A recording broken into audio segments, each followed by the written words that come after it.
Kung sinabi ng PDEA na wala sa kanila yan, then I'm taking their word na wala sa kanila yan, non-existent sa kanila yan. Pero kung sinabi nila na hindi totoo yung papel na yan, I would disagree.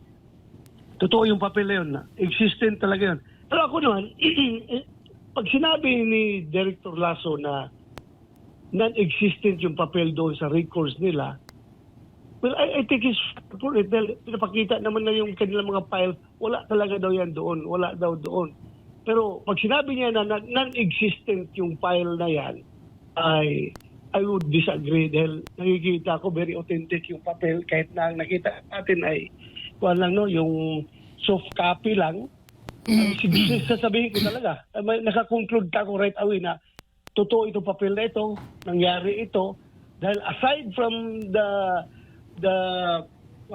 claim of Morales na siya ang gumawa ng papel na yan, siya ang pumirma, signature niya yun, at lahat ng mga vehicles na nakalagay doon sa pre-operation report ay inamin na rin ng PDEA na organic vehicle nila yung mga sasakyan na yan at sasakyan ng team leader ni personal vehicle ng team leader ni Morales.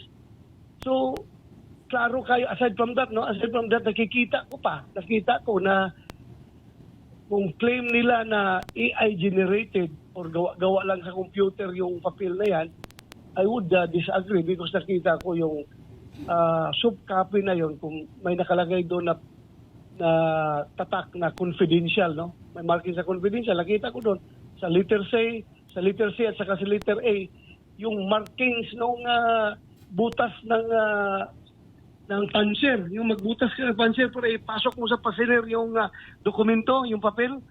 May mga butas may mga butas. Ibig sabihin old files ito. Somebody is keeping these old files. Kung sinabi ng PDEA na wala sa kanila yan, then I'm taking their word na wala sa kanila yan, non-existent sa kanila yan. Pero kung sinabi nila na hindi totoo yung papel na yan, I would disagree. Totoo yung papel na yun, na existent talaga yun.